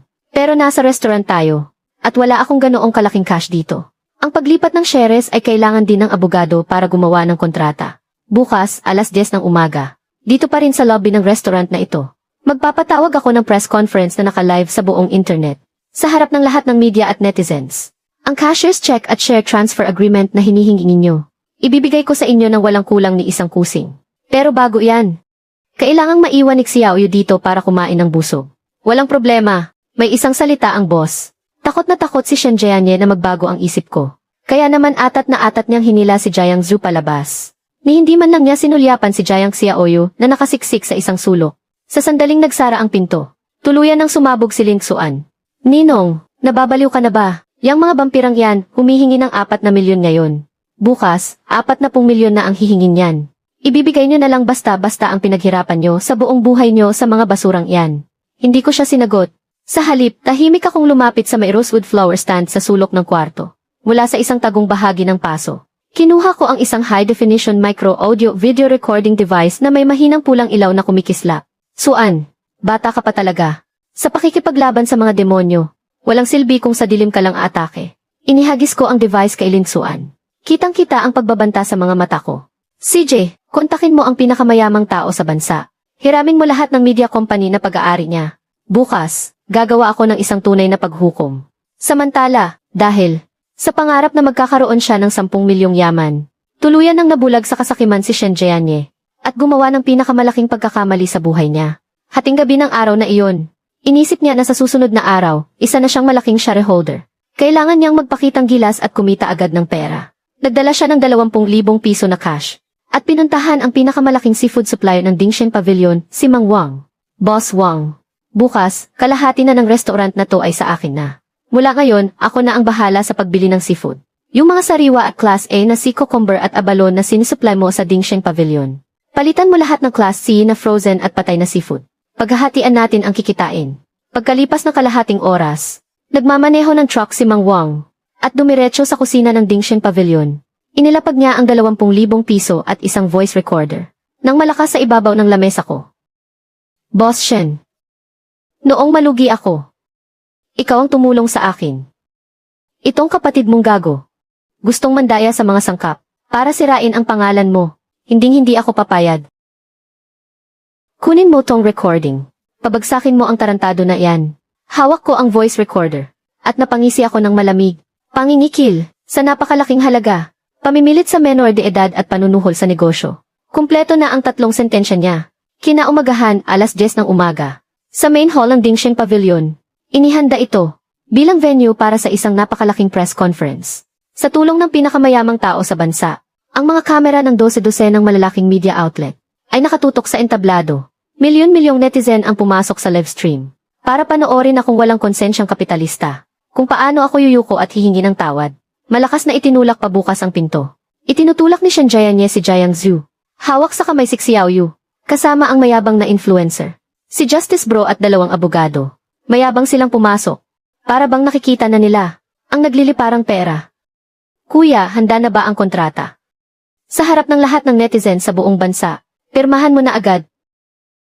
Hindi ako kumuha ng kontrata. Sa halip ay kinuha ko ang mikropono. Bago pirmahan ang kontrata. Gusto kong hilingin sa lahat ng netizens. Natingnan muna ang ilang bagay. Ikinumpas ko ang aking kamay. Ang malaking screen sa likod ng entablado. Biglang umilaw. Ang lumitaw ay hindi ang kasunduan sa paglilipat ng pag-aari, kundi sunod-sunod na larawan ng napakalinaw na mga bank transfer. Ayon kay Shen Jianye, para daw ako makapag-aral magluto. Pinilit ko siyang tumigil sa pag-aaral. Tignan ninyong mabuti. Sa loob ng 15 taon, ito ang record ng buwan-buwan kong pagpapadala ng allowance sa kanya. At itong katibayan mula sa pulisya. 7 taon na ang nakalipas dahil sa pandarayan niya sa sugal. Hinabol siya ng sindikato dahil sa utang. Ibinenta ko ang kaisa-isa kong bahay para mabayaran ang 600,000 niyang utang. Nagulantang ang lahat ng tao. Walang tigil ang flash ng mga kamera sa screen. Biglang nag-iba ang ipinapakita. Isa itong surveillance video sa ospital, 1 taon na ang nakalipas. Itinuturo ako ni Shanjayanye habang nakakabit sa oxygen tube. Tigilan mo na iyang pagpapanggap mo. Buti nga sa'yo, walang mag-aalaga sa'yo pagtanda mo. Ang mga komento sa livestream. Biglang natigilan sa loob ng 2 segundo. Pagkatapos ay sumabog ito na parang tsunami. Umulan ng mga mura at galit. Isa siyang sukdulan, lasinggero at vampira. Grabe ang plot twist na to. Ang kapatid mo ay parang hindi tao. Namutla si Shanjayanye. Bigla siyang tumayo. Nangako ka kahapon na magbibigay ka ng pera. Ibigay mo ang pera, Linsuan. Yung usapan nila kagabi sa private room. At ang mayabang nilang usapan sa tea house. Iparinig sa buong bansa. Si Xiaoyu ay dugot laman ng pamilyang Shen. Maglabas ka ng 3,500,000 cash. Dagdagan mo pa ng 30% ng shares. Kung hindi, luluhod pa rin si Xiaoyu bukas. Isusumbong kita sa Health Bureau na gumagamit ka ng patay na daga sa pagluluto. Sabay-sabay tayong babagsak. Kasunod nito, ang audio ay walang putol na lumipat kay Shanjayanye. Ang boses na nananakot sa supplier na si Old Wang. Palitan ang sariwang seafood ng patay na seafood galing sa cold storage. Hati tayo sa kikitain. Kapag hindi ka pumayag, bukas, ikaw ang unang-una kong tatanggalan ng lisensya. Nang matapos play ang 2 audio clip, ang buong press conference ay nabalot ng katahimikan. Agad namang sumunod, ang galit na mga tanong mula sa mga reporter. Halos ikaguho ng buong lugar. Pangingikil, napakalaki pa ng halaga. Mabigat na kaso ito. Gagamit pa ng bulok na seafood para sirain ang pangalan niya. Talagang wala na sa katinuan. Tuluyan ng gumuho ang mundo ni Shanjayanye. Nang hina ang kanyang mga tuhod, at napasubsob sa sahig. Sumigaw siya ng pautal-utal habang nakaturo sa akin. Ay, ikaw. Pinagplanuhan mo to, tinrap mo ako. Ni-record ko to para sa mga ahas na tulad mo. Biglang bumukas ang salaming pinto ng hall. Maraming pulis na armado. Na may hawak na arrest warrant. Ang biglang pumasok. Shanjayanye, akusado ka sa krimen ng pangingikil. At komersyal na panunuhol. Pati na rin ikaw, Zengi. Akusado ka sa panggugulo, paninirang puri at pangingikil. Dalhin ang lahat ng kasabwat. Ang malamig na posas ay tumunog ng isara. Ang parang kinakatay na baboy na sigaw ni Shanjayanye ay umalinggaw sa buong bulwagan. Lahat ng mga spotlight at lente ng kamera. Sa sandaling iyon ay nakatutok lahat. Sa malungkot na nakaupo sa wheelchair. Ang nanginginig na si Jiang Zhu. Hindi nag-atubili si Jiang Zhu. Gumulong siya mula sa kanyang wheelchair. At sumubsob sa sahig, desperadong yumuyukod. Nilinlang lang ako ni Shanjayanye. Nagmamakaawa ako sa inyo, pakawalan niyo na ako. Nasa akin pa si Xiaoyu. Hindi pwedeng wala siyang ama. Sa pinakadesperadong sandaling iyon, ginamit na naman niya ang kanyang 14 na taong gulang na anak. Bilang panangga, bumaba ako ng entablado. Tiningnan ko siya mula sa itaas na parang isang basahan. Naglabas ako ng 2 dokumento mula sa briefcase. At malakas na inihampas sa mukha niya. Jiang Zhu, dahil sa pera. Pinilit mo ang 14 na taong gulang mong anak na lumuhod at uminom ng pestisidyo. Hindi ka karapat-dapat maging tao. Ito ay isang education trust fund na nagkakahalaga ng 1,000,000. Na buong-buong pinangangasiwaan ng isang grupo ng mga dekalibreng abogado. Para kay Xiaoyu, simula ngayong araw. Hanggang sa lahat ng gastos niya sa pagtatapos ng kolehiyo. At ito, isang kasunduan sa pagpaparaya sa karapatan ng pag-aalaga. Jiang Zhu, ito na ang huli mong pagpipilian sa buhay mo. Pwede kang pumirma ngayon din. At tuluyang isuko si Xiaoyu. Ibabasura ko ang akusasyon sa iyo bilang kasabwat sa pangingikil. Ang reklamong kriminal. O itulak mo yung wheelchair mo at lumayas ka. At agad kong ibibigay ang buong recording sa pulisya. Para samahan mo ang asawa mo sa kulungan. Ikaw ang mamili. Tumingin si Jiang Zhu sa kumikislap na ilaw ng pulis sa labas. Muli niyang tiningnan ang kasunduan. Na sapat na para hindi siya makulong. Ang pag-aalinlangan sa kanyang mga mata ay hindi man lang umabot ng 3 segundo. Para sa isang taong sobrang makasarili. Walang salitang prinsipyo. Nagkukumahog siyang dinampot ang ballpen. Habang nanginginig, sa kasunduan ng pagtalikod sa kustodiya, itinatak niya ang kanyang pulang thumb mark. Pipirmahan ko, wag niyo akong hulihin.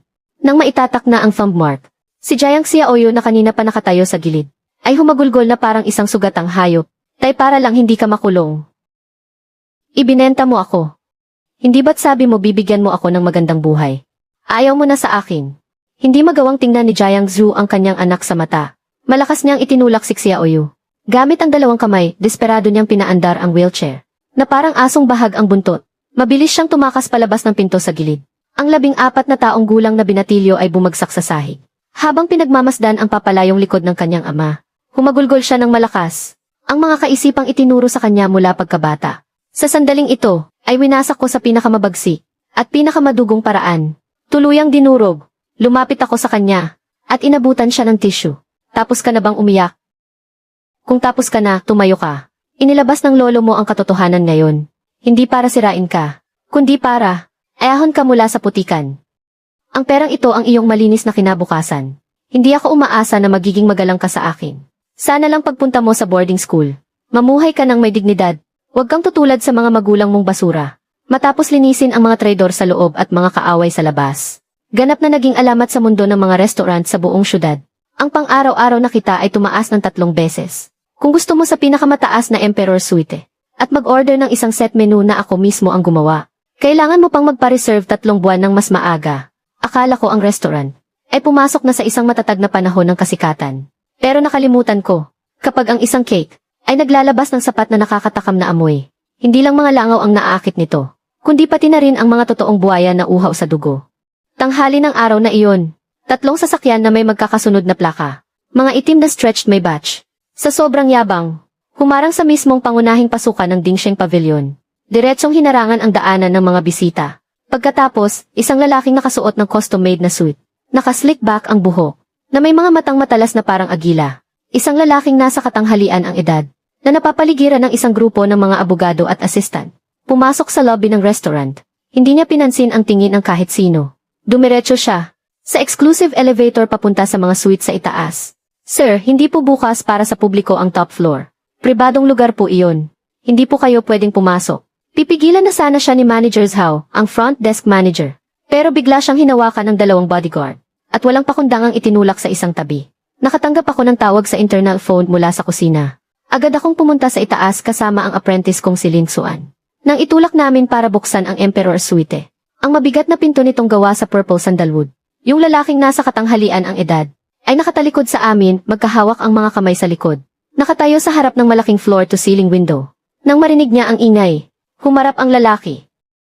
Nang makita ni Lin Xuan ang mukha niya, para siyang tinamaan ng kidlat, agad na namutla ang kanyang mukha. Dad! Bigla akong kinabahan, sa nakalipas na kalahating taon. Ang alam ko lang, hiwalay ang mga magulang ni Lin Xuan noong bata pa siya. Namatay sa sakit ang nanay niya. Iniwan siya ng tatay niya para maghanap ng yaman sa ibang bansa. At walang anumang balita. Hindi ko inaasahan na sa muli nilang pagkikita, siya ay darating na ganito ka-agresibo. Basta na lang papasok sa lugar na ito. Siya ang tunay na ama ni Lin Xuan, galing sa Wall Street, na may dalang 10 bilyong venture capital fund. Ang makapangyarihang business tycoon na si Lin Yaodong na nagbalik sa bansa. Xuan, anak. Sa mga taong nagtrabaho ka para kay Master Shen, alam kong nahirapan ka. Pero simula ngayon, hindi mo na kailangang manatili pa sa mausok at maruming kusinang ito. Ang boses ni Lin Yaodong ay walang bahid ng pananabik o pagmamahal ng isang matagal na pagkakawalay. Tanging ang boses ng isang nakatataas, na puno ng kayabangan at kalamigan. Naglakad siya papunta sa mamahaling mesa, mula sa kamay ng kanyang assistant. Kinuha ang isang makapal na dokumento, at diretsyong inihagis ito sa mesa. Lin Yaodong, ni hindi man lang siya nag-abalang makipagkamay sa akin. Diretsyo siyang umupo sa kabisera. Master Shen, matagal ko nang naririnig ang pangalan mo. Hindi na natin kailangan magpakilala. Diretsyo na tayo sa negosyo. Nakita ko na ang financial report ng Dingsheng Pavilion.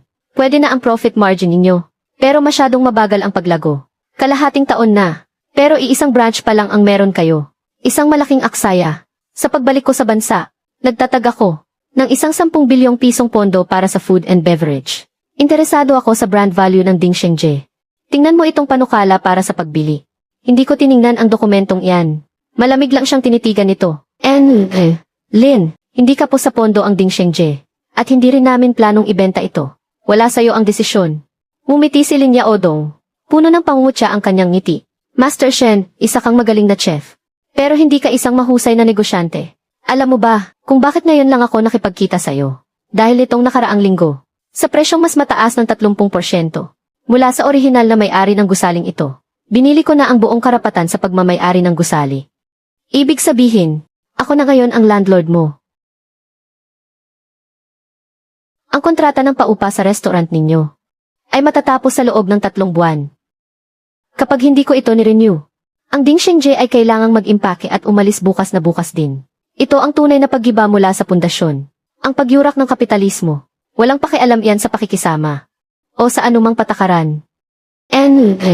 Lin, napakalaki ng ginastos nyo. Ano ba talaga ang gusto ninyo? Gusto ko ang Ding Shengji. Sa loob ng 1 taon, magbukas ng 50 branch sa buong bansa. Sa loob ng 3 taon, maghihi sa Amerika. Para maabot ang bilis na to, simula sa susunod na buwan, tatanggalin ko ang mga tauhan. Sa kusina ng Ding Shengji.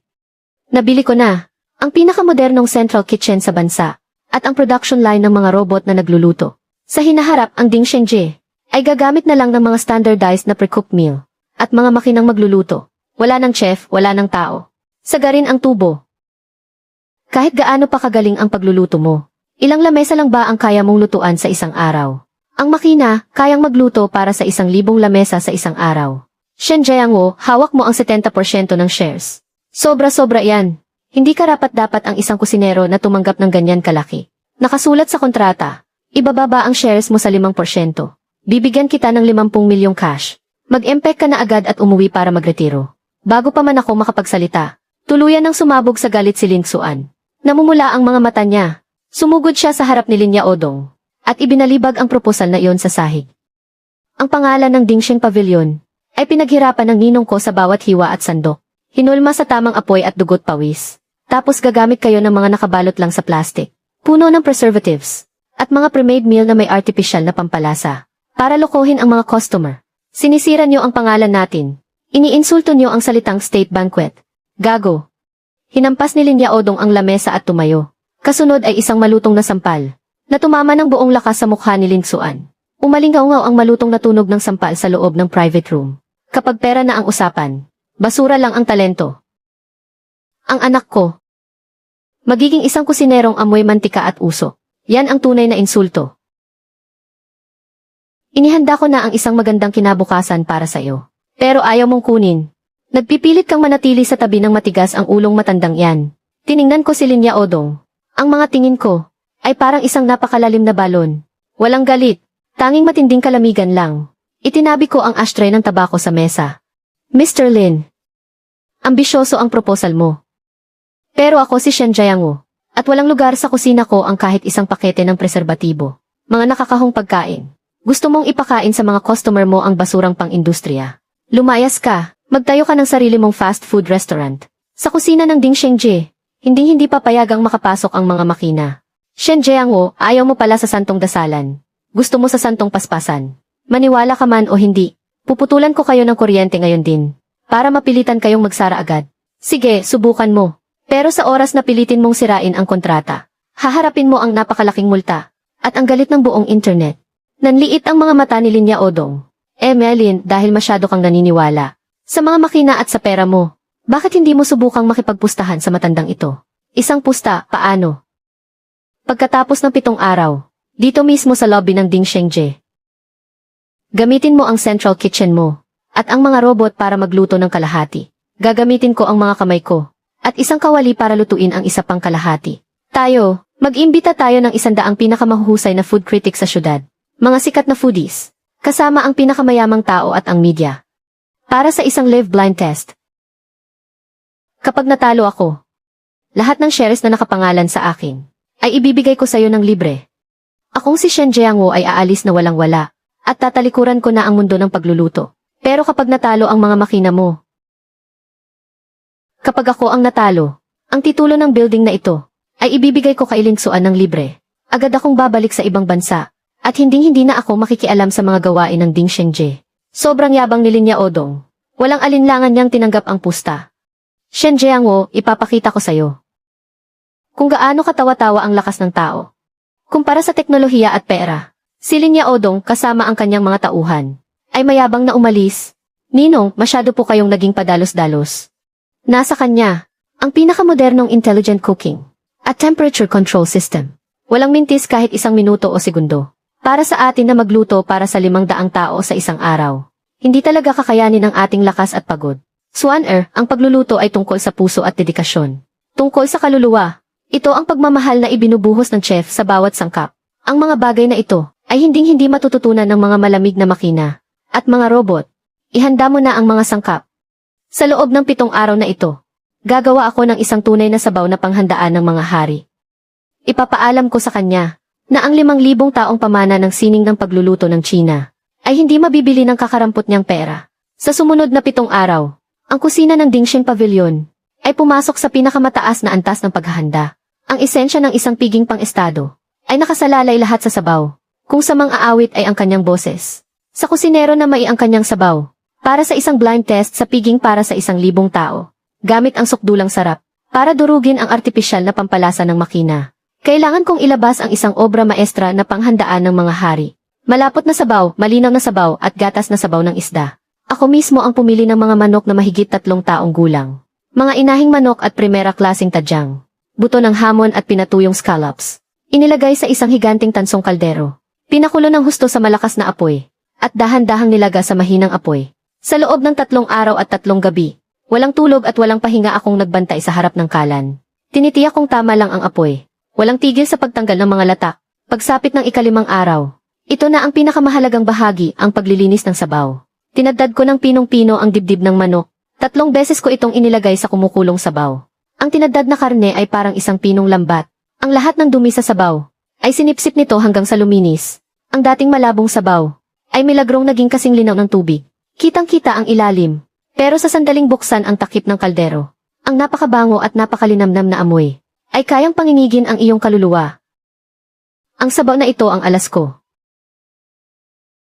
Pero minaliit ko ang dumi at kasamaan ng mga may pera. Para masigurong manalo, wala talagang pakialam si Lin Yaodong.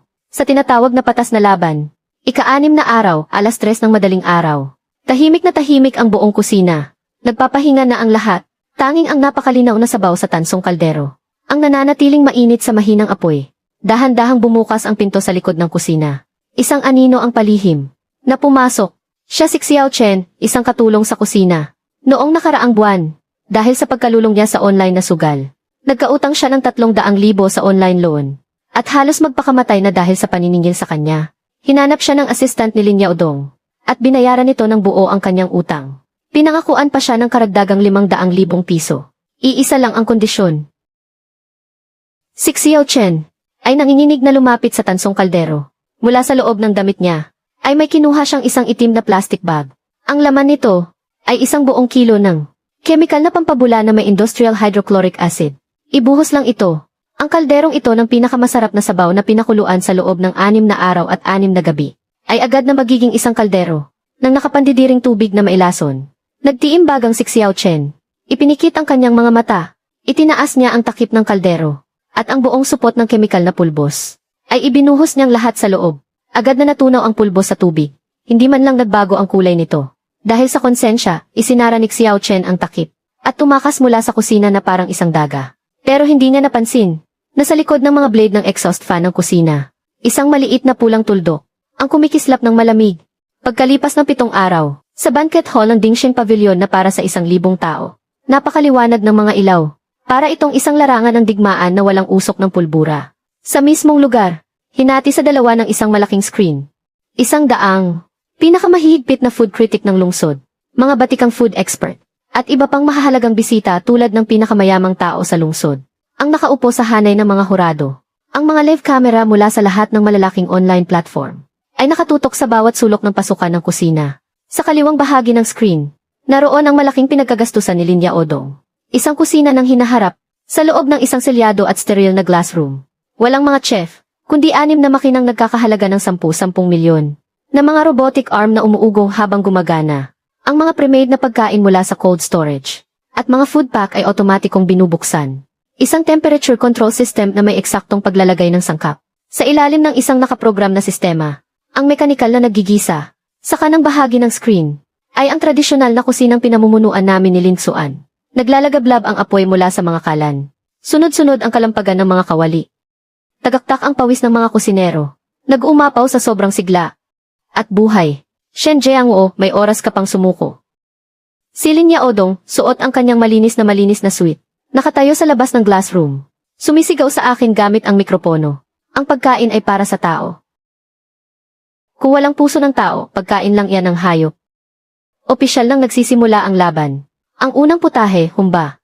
Dito masusubok ang tamang pagkontrol sa apoy at asukal. Isang espesyal na lutong bahay. Ang mechanical arm ni Lin Yaodong May perpektong galaw na iniinit ang nakapreparang humba. Inilagay sa plato, lahat ng hiwa ng karne ay magkakasing laki. Ang kulay ay isang standard at synthetic na pula. Ang sarsa sa bawat piraso ay pantay na pantay ang pagkakalagay. Dinampot ng pinakamayamang tao ang isang piraso ng humba na gawa ng makina. At isinubo ito. Agad na nagsalubong ang kanyang mga kilay. Umuya siya ng 2 beses. At idinura ito diretso sa platito. Ang karne ay tuyot na tuyot. Walang katas-katas. Ang pinakamayamang tao, walang awang nagkomento sa mikropono. Isa itong insulto sa humba. Kasunod nito, tinikman ng mga hurado ang humbang niluto ko. Hindi kailangan ng magarbong plating. Ang mga piraso ng karne ay nanginginig sa lambot. Nababalot ng isang natural na arnibal na kasing linaw ng amber. Sa sandaling isubo, ang malambot na balat ng baboy, ang linamnam ng taba at ang siksik na laman, ay perpektong naghalo. Mataba pero hindi nakakaumay. Ito ang tunay na kaluluwa ng pagkaing inin-in sa mahinang apoy. Unang round, 100 boto para sa tradisyonal na pagluto. Lubos na dinurog ng buong boto ang pagkaing gawa sa makina. Sumama ang mukha ni Linya Odong. Pero agad siyang umisi ng malamig. Ang masama niyang tingin ay napadako sa likod ng kusina ko. Sa dambuhalang kalderong tanso na iyon. Ang pangalawang putahe, isang handaan para sa estado. Isang pagsubok sa pambihirang galing sa paghiwa at sa sabaw. Ang putaheng Wensi tofu. Kinakailangang ang malambot na tokwa ay hiwain ng sinipis ng hibla ng buhok, at bawat hibla ay malinaw na nakahiwalay sa tubig. Sa huli bubuhusan ng pinakamataas na kalidad na sabaw. Ang galing sa paghiwa ay isa lamang bahagi, pero ang sabaw ang nagpapasya ng lahat. Sa panig naman ni Linya Odong, isang Aurora cutting machine. Agad na hiniwa ang tokwa. Sa mga hiblang may perpektong pagitan. Isang robotic arm. Ang nagbuhos ng sabaw na gawa sa concentrated soap powder. Na tinimpla lang. Ang kanilang tinatawag na dekalidad na sabaw. Samantala sa panig ko, kumuha ako ng isang sangdao, at nang akma ko nang aalisin ang takip. Nang dambuhalang kalderong tanso na kumulo ng 6 na araw at 6 na gabi. Sa mga mata ni Linya Odong, kumislap ang isang baluktot na kagalakan. Yung katulong sa kusina ng si Xiao Chen na nabayaran niya, ay pinagpapawisan ng husto sa kaba. Habang nakatitig ng mariin sa aking kamay, lumapit ako sa malaking kaldero. Pag-angat ko pa lang ng takip, isang napakasangsang at maasim na amoy ng kemikal na parang nabubulok ang biglang pumasok sa aking ilong.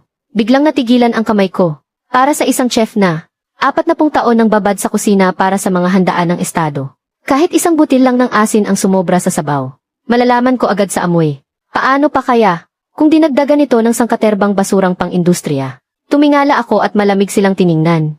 Ang nanginginig na si Xiao Chen na nagtatago sa likod ng mga tao ay muling tumingin sa labas ng glass room. Sa nag-aabang na mapanood akong mapahiya sa harap ng lahat. Si Linya Odong. Akala ni Linya Odong ay matataranta ako. Pero hindi. Bigla akong bumulyaw ng malakas. Lin Xuan, dalhin mo ang mga kamera ng media. Papuntahin mo lahat dito sa kusina. Nagulat ang lahat ng naroroon. Hindi mabilang na mga kamera. Agad na nagsiksikan sa harap ng aking pwesto. Sa harap ng milyon-milyong nanonood sa buong internet. Gumawa ako ng isang hakbang na ikinagimbal ng lahat.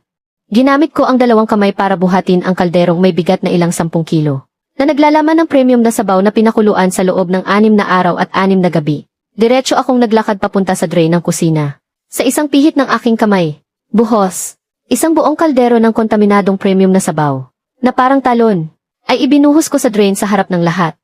Baliw na ba si Master Shen? 6 na araw niya iyang pinagpuyatan Napasigaw sa gulat ang lahat, nagkagulo ang mga hurado. Hagalpak sa tawa si Linya Odong. Shen Jiangwo, ikaw mismo ang nagtapo ng sabaw. Tingnan natin kung ano nang ipanlalaban mo sa akin. Talo ka na. Lumayas ka sa Dingsheng Pavilion. Ibinaba ko ang walang lamang kaldero.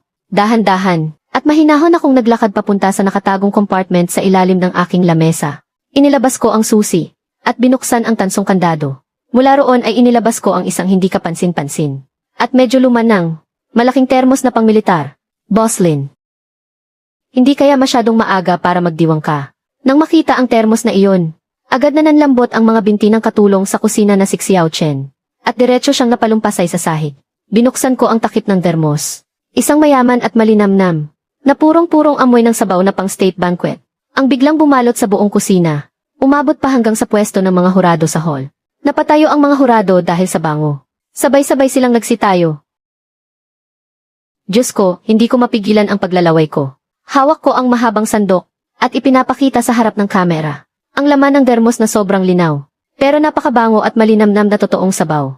Habang tinitingnan ang namumutlang si Linya Odong, bawat salita ko ay parang patalim. Ang isang tunay na state banquet chef ay hinding-hindi ilalagay ang kanyang alas sa iisang kaldero na pwedeng sirain anumang oras ng mga taksil. Ang sabaw sa malaking kaldero ay para lang pagtakpan ang ginagawa ko. Isang pain na nakalantad sa lahat. Ang tunay na katas ng sabaw. Kagabi pa lang ay dinalisay at nilock ko na ang linamnam. Nakalock dito sa thermos na ito. Inilipat ni Ling Xuan ang video mula sa hidden camera na nasa exhaust fan at bintana papunta sa gill screen ng hall. Biglang umilaw ang malaking screen. 3:00 ng madaling araw. Si Xiao Chen ay patagong kumikilos papunta sa kalderong tanso. Nagtatapo ng hindi malamang kemikal na pulbos. Ang malinaw na video ay walang alinlangang isiniwalat sa buong internet. At sa harap ng lahat ng media, biglang nagkagulo ang lahat. Napakasama. Para lang manalo ang mga kapitalista. Naglalason pa at nagnanakaw ng industrial salt. Ito ay sadyang paninira sa kaligtasan ng pagkain. Ipahuli sa pulis. Ito ba ang ipinagmamalaki mong future kitchen na nananalo sa pamamagitan ng lason? Ang mga komento sa live stream. Agad na dinumog ng komento ng mga galit na netizen. Ang 10 billion fund company ni Lin Yaodong. Ang opisyal na account. Sa loob lamang ng 3 minuto, ay nag-crash hanggang sa maparalisa. Namutla ng husto si Lin Yaodong. Walang-wala ng kulay ang mukha. Ang kanyang abogado at mga assistant ay sunod-sunod na napaatras sa takot. Nagmamadaling dumistansya sa kanya. Hindi ko pinansin ang kaguluhan sa labas. Tumalikod ako at lumapit sa sangkalan. Mabilis ang pagtaas at pagbaba ng kutsilyo. Ang cleaver ay naging malabong anino na lang sa ibabaw ng sangkalan. Sa loob lang ng 1 minuto, isang block ng silken tofu ay hiniwa ko para maging mga hiblang sinliit ng sinulid na kayang lumusot sa butas ng karayom. Inilagay ko ang mga hibla ng tofu sa isang mangkok at binuhusan ng kumukulong premium na sabaw. Ang mga hibla ng tofu sa loob ng sabaw ay parang isang namumukadkad na puting chrysanthemum. Bawat hibla ay kitang-kita at marahang gumagalaw sa sabaw. Nabuo na ang Wensi tofu sa lamesa ng mga hurado nang matikman ng 100 food connoisseur. Ang putahing ito na niluto sa gitna ng matinding tensyon. Pero napanatili pa rin ang sukdulan at purong lasa ng isang sikat na state banquet soup. May iilan pa sa kanila ang naluha. Ang sabaw ay kasing linaw ng tubig, pero ang lasa ay kasing lalim ng dagat. Hindi na ito basta pagluluto. Ito ay pagtatanggol sa dignidad ng sining ng paglulutong Chino. Tungkol naman kay Lin Yaodong, ang sabaw na gawa ng makina, na parang tubig na may betsin lang at puno ng teknolohiya at kemikal, ay pinagkaisahan ng lahat na itapon sa basurahan. Ang pangatlong putahe, stir-fried beef ho fun. Isang pagsubok sa sukdulang wok hei. Ang makina ni Lin Yaodong ay nagluto ng noodles na malata at nagdikit-dikit. Ang baka ay matigas na parang pinagkataman.